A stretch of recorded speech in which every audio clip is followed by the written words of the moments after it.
एक बार की बात है, एक जवान बौद्ध भिक्षु अपने मन में उठने वाले नकारात्मक विचारों से बहुत परेशान था।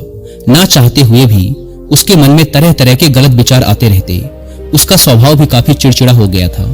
वह बात बात पर गुस्सा हो जाता, दूसरों के प्रति जलन और नफरत की भावना रखता, लोगों की बुराई करता और अपने मन में तरह तरह की नकारात्मक कल्पनाएं करता। वह अपनी इन सब बुरी आदतों से बहुत परेशान हो चुका था। उसने बहुत से तरीके आजमाए, बहुत प्रयास किया अपने अंदर के इन बुरे विचारों को खत्म करने का, लेकिन कोई भी तरीका काम नहीं कर रहा था। अंततः एक दिन परेशान होकर उसने अपने गुरु के पास जाने का निर्णय किया। गुरु एक बहुत ही बुद्धिमान और आत्मज्ञानी व्यक्ति थे। जवान भिक्षु ने गुरु से पूछा, गुरुदेव, मैं अपने मन से इन नकारात्मक विचारों को कैसे खत्म कर सकता हूँ? गुरु ने उत्तर देते हुए कहा, नकारात्मक विचार बादलों की तरह होते हैं जो कि साफ आसमान को धुंधला बना देते हैं। अगर तुम्हें साफ आसमान देखना है तो पहले इन बादलों को हटाना पड़ेगा।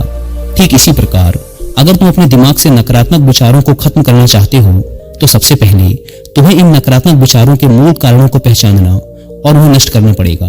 जवान भिक्षु को गुरु की यह बात ठीक से समझ नहीं आई तो उसने गुरु से इसे थोड़ा विस्तार से समझाने का आग्रह किया।